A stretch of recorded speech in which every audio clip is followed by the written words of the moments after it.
안녕하세요.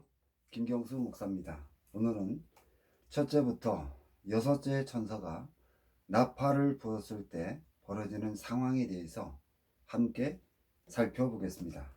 먼저 나팔이 무엇을 의미하는지에 대해서 생각해 보겠습니다. 민수기 10장 2절에서 하나님이 모세에게 나팔 둘을 만들게 하였고, 민수기 10장 2절부터 10절까지 해서 나팔을 사용하는 용도에 대하여 말씀하셨는데, 먼저 민수기 10장 2절부터 4절까지 해서 회중을 소집할 때와 천부장된 족장들을 모을 때, 두 번째로 민수기 10장 6절에서 행진할 때, 세 번째로 민수기 10장 9절에서 대적을 치러 나갈 때, 네 번째로 민수기 10장 10절에서 절기나 월삭 때 번제물과 화목제물을 하나님께 드릴 때 나팔을 불게 했습니다. 이 외에도 열왕기상 1장 34절에서 솔로몬이 왕이 되었음을 알릴 때 나팔을 불었고, 사무엘하 15장 16절에서 압살롬이 다윗을 반역하는 신호로 나팔을 불었으며, 사무엘하 20장 22절에서 전쟁이 끝났을 때 나팔을 불었습니다. 이뿐 아니라 하나님이 이스라엘 자손에게 중요한 것을 알려줄 때에도 나팔을 불었습니다. 출애굽기 19장 13절에서 나팔을 길게 불거든 산 앞으로 오라고 하였으며, 출애굽기 19장 16절에서 제3일 아침에 우레와 번개와 빽빽한 구름이 산 위에 있고 나팔 소리가 매우 크니 진중 모든 백성이 다 떨었다고 하였습니다. 출애굽기 19장 19절에서는 나팔 소리가 점점 커질 때에 모세가 말한즉 하나님이 음성으로 대답하시더라고 하였는데, 시내산에 강림하신 하나님이 이스라엘 자손들에게 나팔 소리를 들려주고, 이스라엘 자손들이 하나님 앞으로 갈수록 크게 들리는 나팔 소리를 통하여 하나님께 가까이 계시다는 것을 알게 했다고 증거하였습니다. 하나님이 나팔 소리로 신호를 보내지 않았다면 이스라엘 자손들에게 감당할 수 없는 일이 생겼을 것입니다. 이와 같이 구약 시대에 모세가 이스라엘 자손에게 중요한 것을 알릴 때 이스라엘 자손이 하나님께 절기를 지키며 제물을 드릴 때, 그리고 하나님이 이스라엘 자손에게 중요한 내용을 알릴 때 나팔을 불었다는 것을 근거로 판단을 하면은 계시록에서 천사들이 부는 나팔도 하나님이 교회와 성도들에게 중요한 것을 알려주는 역할을 한다고 추정이 됩니다. 계시록에서 증거하는 나팔의 내용은 무저갱에서 올라온 짐승이 벌이는 사건에 대한 기록이며, 일곱째 나팔이 불려지면 예수님이 재림한다는 것을 가르쳐 주기 때문에 성도들이 나팔 소리를 듣고 시기를 분별하고 더욱 힘을 내어 인내할 수 있을 것입니다. 다음, 나팔이 불려질 때마다 일어나는 사건들에 대해서 살펴보겠습니다.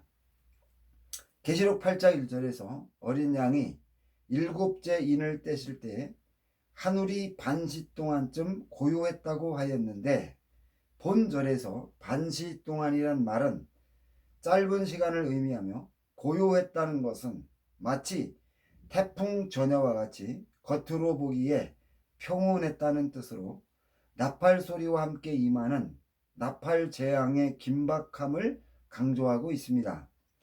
계시록 8장 2절부터 5절까지 해서 하나님 앞에 일곱 천사가 서 있어 일곱 나팔을 받았더라. 또 다른 천사가 와서 제단 곁에 서서 금향로를 가지고 많은 향을 받았으니, 이는 모든 성도의 기도들과 합하여 보좌 앞 금단에 드리고자 함이라.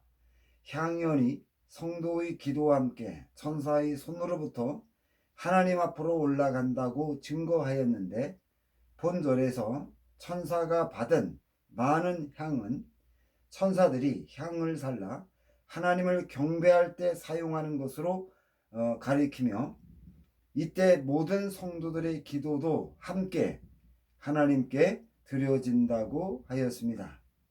나팔을 불기 전에 모든 성도들이 기도하는 내용은 다섯째 인을 띄었을 때 언급한 많은 순교자들을 살해한 사람들을 속히 심판해 달라는 내용이라고 추정이 됩니다. 계시록 8장 5절에서 천사가 향로를 가지고 제단에 불을 담아다가 땅 위에 쏟음에 우레와 음성과 번개와 지진이 나더라는 증거는 하나님이 모든 성도들의 기도를 듣고 하나님이 불로 심판하는데, 이 땅에 하나님의 공의가 실현되는 심판이 임한다는 것을 가르쳐 주고 있습니다. 계시록 8장 7절에서 첫째 천사가 나팔을 부니 피 섞인 우박과 불이 나와서 땅에 쏟아지매 땅의 3분의 1이 타버리고 수목의 3분의 1도 타버리고 각종 푸른 풀도 다 버렸다고 하였는데, 본절에서 쏟아진다는 말은 집어 던진다는 뜻이며, 피 섞인 우박은 화산이 폭발할 때 용암이 파편처럼 튀어서 날아가는 것을 표현한 것으로 판단이 됩니다. 그리고 점차 폭발 압력이 낮아지므로 용암이 강물처럼 낮은 곳으로 흘러가 모든 것을 태우는 화재가 발생한다고 하였습니다. 그런데 계시록 8장 7절에서 언급한 대로 용암이 우박처럼 쏟아지고 지구의 3분의 1을 재로 만드는 화재를 일으키려면 자연적인 지각 변동으로 생기는 화산 폭발로는 이런 현상이 일어날 수 없고, 우주에서 여러 개의 별들이 지구로 날아와 땅에 떨어진 충격으로 지각이 깨어져 많은 화산이 동시에 폭발해야 지구의 3분의 1을 태우는 큰 화재가 생길 수 있다는 분석입니다. 뿐만 아니라 누가복음 21장 25절에서는 별들이 바다에 떨어져 큰 해일이 발생하고 해안가 육지에 큰 피해를 준다고 증거하였고, 화산이 폭발하여 생긴 화재로 세계의 3분의 1이 불탈 때 생활 기반도 함께 소실되어 사람들이 많은 고통을 받게 될 것입니다. 계시록 8장 8절 9절에서 둘째 천사가 나팔을 부니 불 붙는 큰 산과 같은 것이 바다에 던져지매 바다의 3분의 1이 피가 되고 바다 가운데 생명 가진 피조물들의 3분의 1이 죽고 배들의 3분의 1이 깨지더라고 하였는데, 둘째 나팔의 내용은 거대한 해전이 일어난 후의 결과를 증거하고 있습니다. 본절에서 불 붙는 큰 산은 큰 파괴력을 가진 폭탄이 사용된 것을 나타내며, 바다가 피가 된다는 것은 출애굽기 7장 20절부터 25절까지에서 언급한 말씀을 통하여 생명체가 살 수 없는 바다가 된다는 것을 나타내고 있습니다. 불붙는 큰 산이 바다에 던져졌을 때 바다가 피가 되고 바다 생물의 3분의 1이 죽는다는 것은 해전에 사용되는 폭탄이 바다의 생물을 죽이는 능력과 배를 파괴하는 능력이 있음을 나타내고 있습니다. 계시록 16장 3절에서 둘째 대접을 바다에 쏟을 때 바다의 모든 생물이 죽는다는 것은 둘째 나팔이 불려지고 무저갱에서 올라온 짐승이 바다 생물 3분의 1을 죽인 죄를 심판하는 것을 가르쳐 주는 것입니다. 이러한 성경의 증거는 둘째 나팔이 불려지고 짐승이 의도적으로 바다를 공격하여 바다를 파괴하고 바다의 생물 3분의 1을 죽인다는 것을 증거하는 것입니다.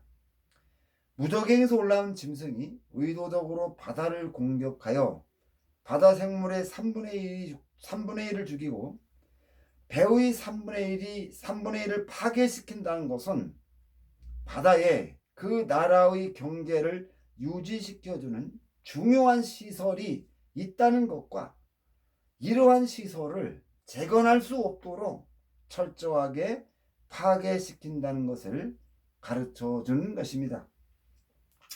계시록 8장 10절 11절에서 셋째 천사가 나팔을 부니 횃불같이 타는 큰 별이 하늘에서 떨어져 강들의 3분의 1과 여러 물샘에 떨어지니 이 별의 이름은 쓴쑥이라. 물들이 3분의 1이 쑥이 되매 그 물들이 쓰게 됨을 인하여 많은 사람이 죽더라고 하였는데, 본절에서 횃불같이 타는 별의 이름을 나타내는 쑥은 실제로 팔레스타인 지방에서 자라는 식물로 대단히 쓰고 식용으로 사용할 수 없다고 하였습니다. 그런데 횃불같이 타는 별이 강과 샘물에 떨어져 물이 쑥이 되고 그 물을 먹는 사람이 죽는다는 것은 횃불같이 타는 별에 사람을 죽이는 강한 독이 있다는 것을 나타내고 있습니다.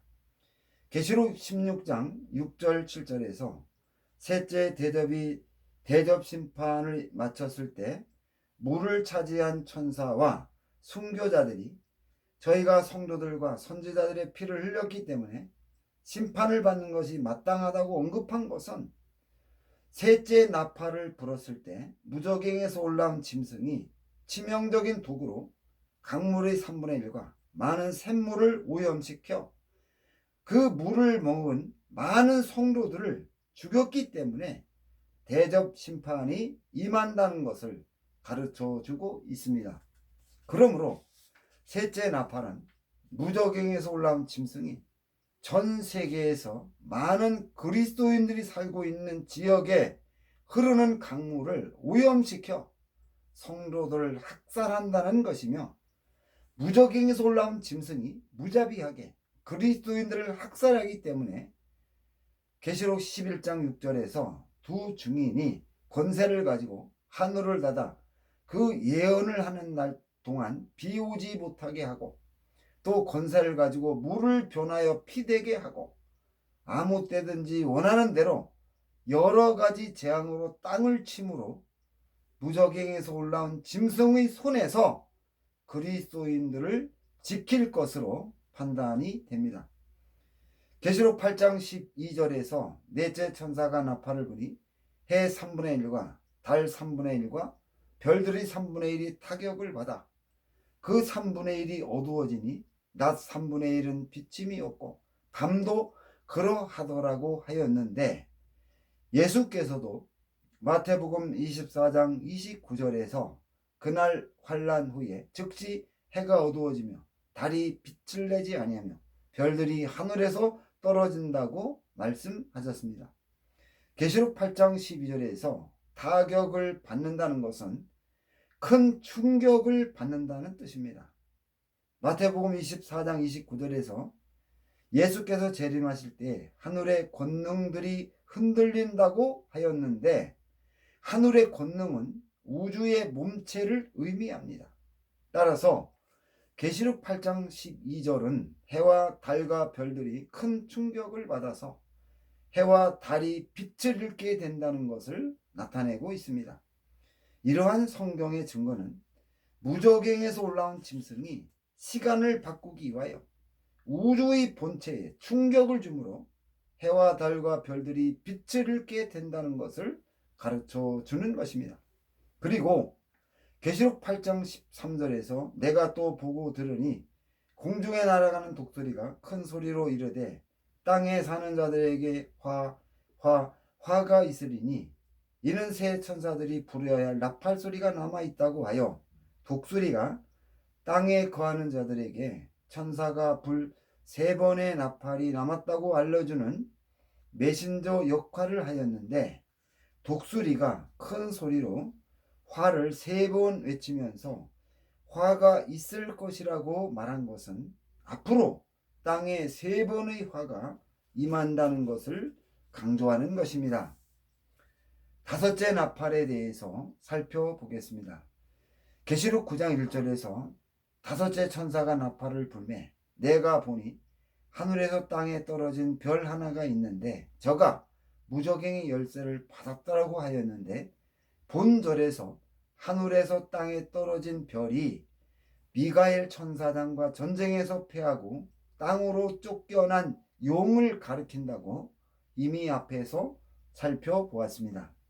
계시록 9장 2절에서 용이 무저갱을 열었을 때 그 구멍에서 큰 풀무의 연기 같은 연기가 나와서 해와 공기가 어두워졌다는 것은 무저갱에 갇혔던 모든 천사들이 땅으로 올라와 해를 가린 모습이며 해는 마태복음 17장 2절에서 그리스도의 영광을 상징하고 공기는 온 세상을 의미하므로 본절은 무저갱에 갇혔던 모든 천사들이 땅으로 올라오나 전 세계가 하나님이 없는 세상으로 변한다는 것을 가르쳐 준 것입니다.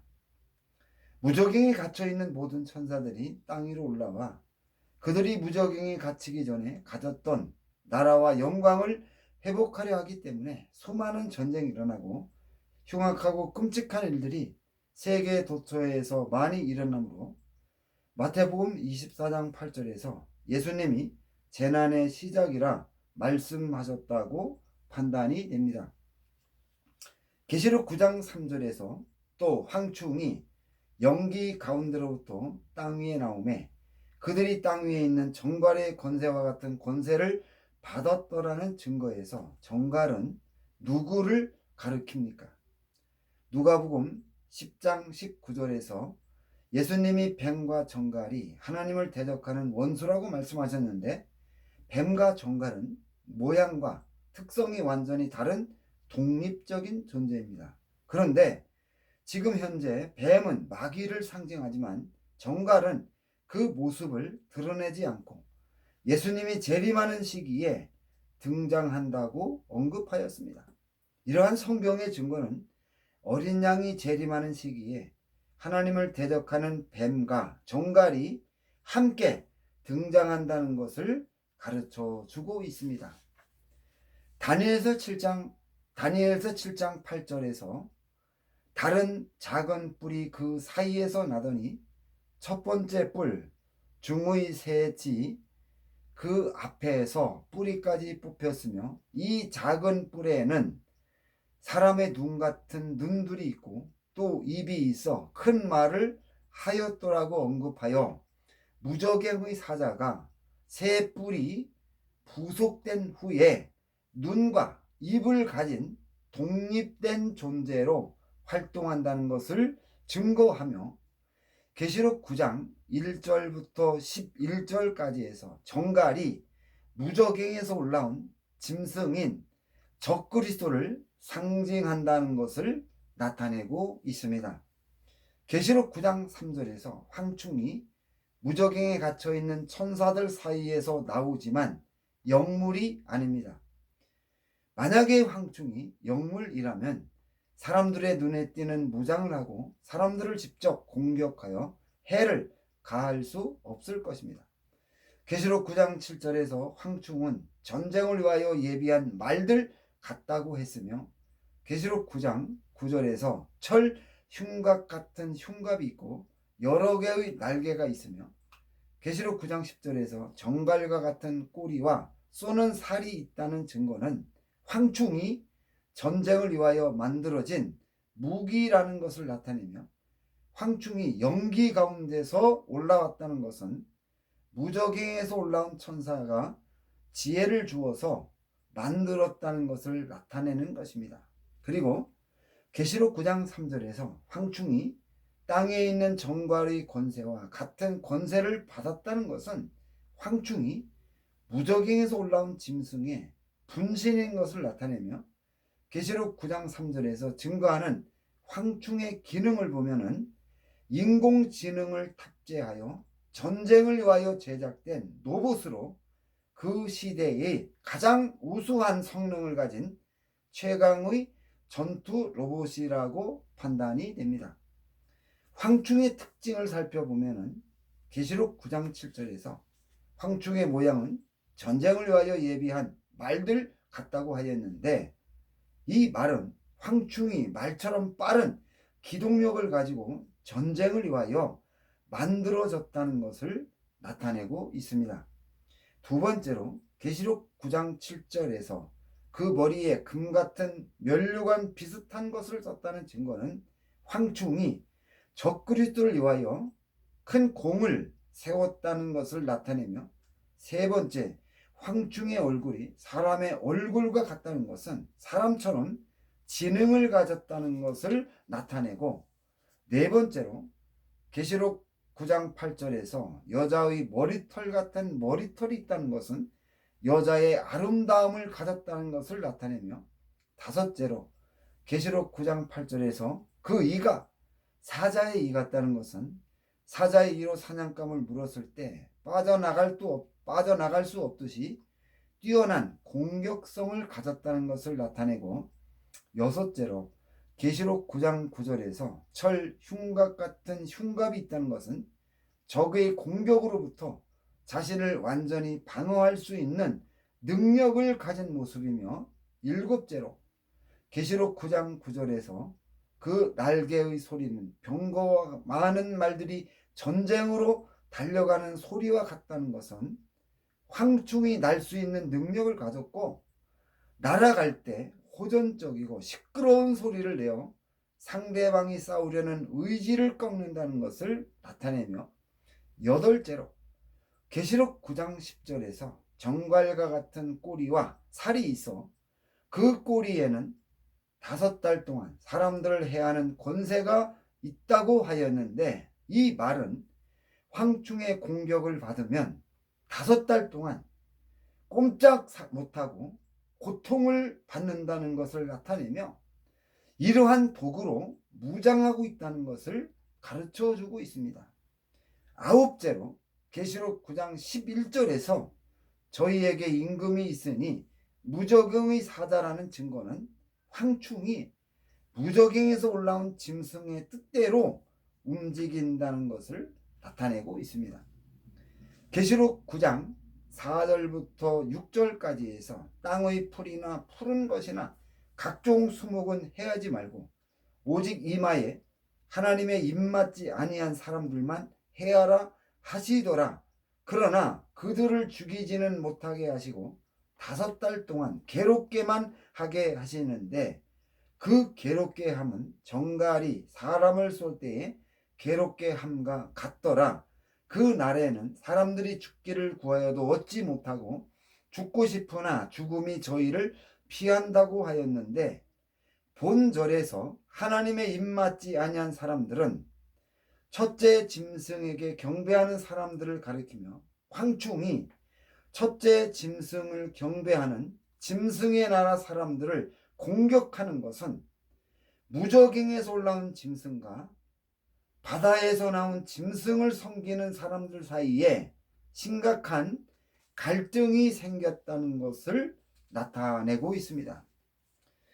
무저갱에서 올라온 짐승의 성격을 보았을 때 무저갱에서 올라온 짐승이 짐승의 나라 사람들에게 첫째 짐승을 경배하는 것을 금하고 자신을 경배하라고 명하는 것이 갈등의 원인이라고 판단이 됩니다. 따라서 다섯째 나팔은 무저갱에서 올라온 짐승이 자신을 경배할 것을 명하자 반발하는 짐승의 나라 사람들에게 황충을 시켜서 공격하는 사건을 기록한 것입니다. 그 결과 짐승의 나라 사람들이 무저갱에서 올라온 짐승을 두려워하고 외면함으로 외톨이가 될 것이라고 판단이 됩니다. 계시록 9장 1절부터 11절까지에서 등장하는 황충은 구약시대에 이스라엘 백성들을 징계하였던 곤충과 아무 관계도 없는데, 황충이라고 부른 것은 황충이 지휘자의 명령에 따라서 질서정연하고 신속하게 움직이며 하나님께 범죄하고 회개하지 않는 이스라엘 백성을 황충으로 징계했듯이 무저갱에서 올라온 짐승에게 반발하는 사람들을 황충으로 징계하는 모습이 비슷하며 사람의 생명은 해하지 않지만 식량 부족을 가져와 고통을 주듯이 5개월 동안 고통을 주는 것이 비슷하기 때문에 다섯째 나팔을 불 때 등장하는 무기를 황충으로 불렀다고 생각이 됩니다. 다음 여섯째 나팔에 대해서 살펴보겠습니다. 계시록 9장 13절 14절에서 여섯째 천사가 나팔을 불매 내가 들으니 하나님 앞 금단 네 뿔에서 한 음성이 나서 나팔을 가진 여섯째 천사에게 말하기를 큰 강 유브라데에 결박한 네 천사를 놓아주라 하였는데 본절에서 풀려난 네 천사는 과거 유브라데강 유역을 통치하면서 하나님께 범죄하여 무저갱에 갇힌 천사들로 니무롯과 아수르의 사네립과 바벨로니아의 누부갓네살과 헬라의 안티오코스 4세를 지배했던 천사들입니다. 네 천사들이 무저갱에서 나온 후에 유브라데강 유역을 정복한 징기스칸을 지배했던 천사에게 묶여서 어떤 활동도 못하다가 풀려난다는 것을 가르쳐 주는 것입니다.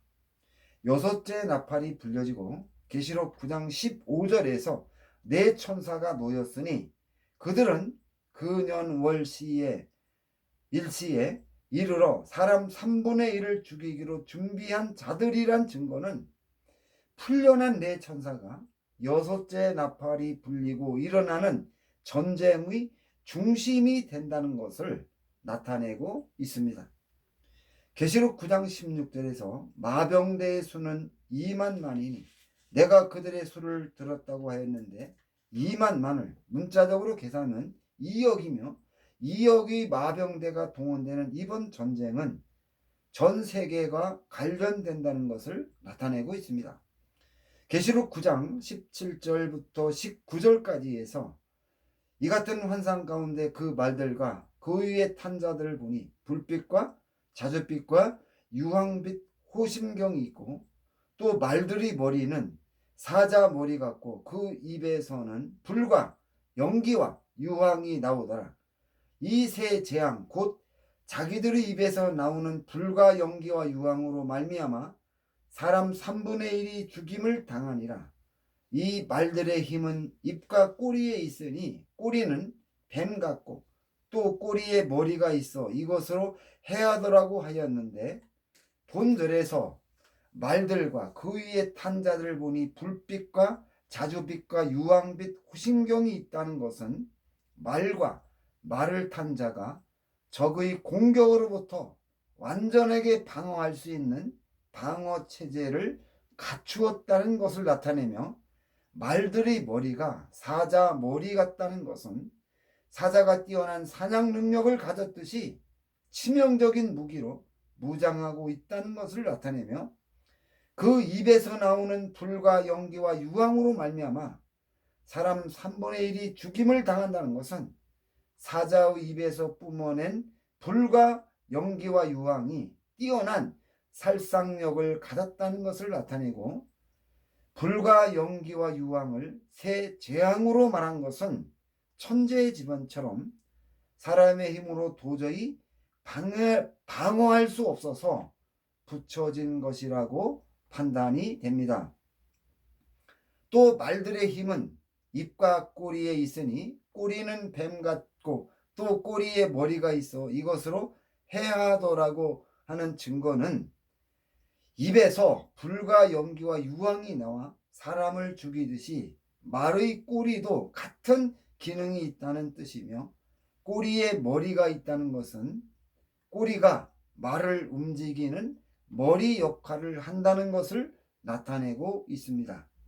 말의 꼬리에서 말을 움직이고 말이 적의 공격을 방어하고 입에서 불과 연기와 유황으로 사람을 죽인다는 증거를 종합해 보면은 본절에서 증거하는 말이 전쟁을 위하여 만들어진 로봇이라고 판단이 되며 이 전쟁에서 현대전의 필수인 비행기에 대한 언급이 없다는 것은 비행기를 무력화시키는 무기가 나와서 비행기가 전쟁에서 사용되지 않는다는 것을 가르쳐 주는 것으로 판단이 됩니다.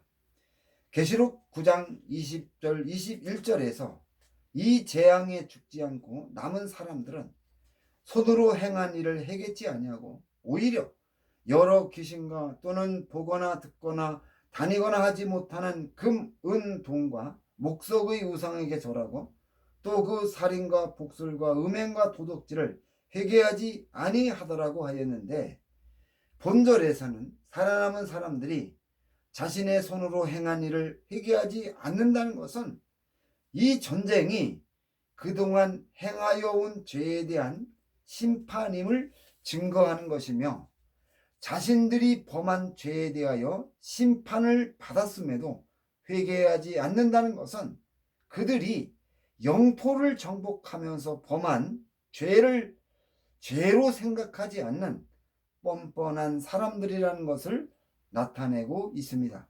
그들은 오히려 여러 귀신과 또는 보거나 듣거나 다니거나 하지 못하는 금은 동과 목석의 우상에게 절한다고 하였는데, 이러한 증거는 우상 숭배를 더욱 강화하여 당면한 위기를 극복하려 한다는 것을 나타내고 있습니다. 뿐만 아니라 그들이 저지른 살인과 복술과 음행과 도적질을 회개하지 않는다고 언급하였는데, 이러한 증거는 다시 부활한 징기스칸의 제국에서 오래전부터 앞에서 언급한 죄악들을 죄로 생각하지 않고 살아왔다는 것을 가르쳐 주는 것입니다. 이러한 성경의 증거를 종합해 보면 현재 이 나라가 범하는 죄가 결국 무서운 심판을 불러온다는 것을 가르쳐 주고 있습니다. 이렇게 해서 오늘 강론을 모두 마치겠습니다. 이 강론을 통해서 참으로 하나님의 말씀을 올바로 이해하고 요한계시록을 올바로 깨달아서 하나님 앞에 참으로 귀하게 쓰임받는 저와 여러분 되시기를 주님의 이름으로 부탁드립니다. 감사합니다.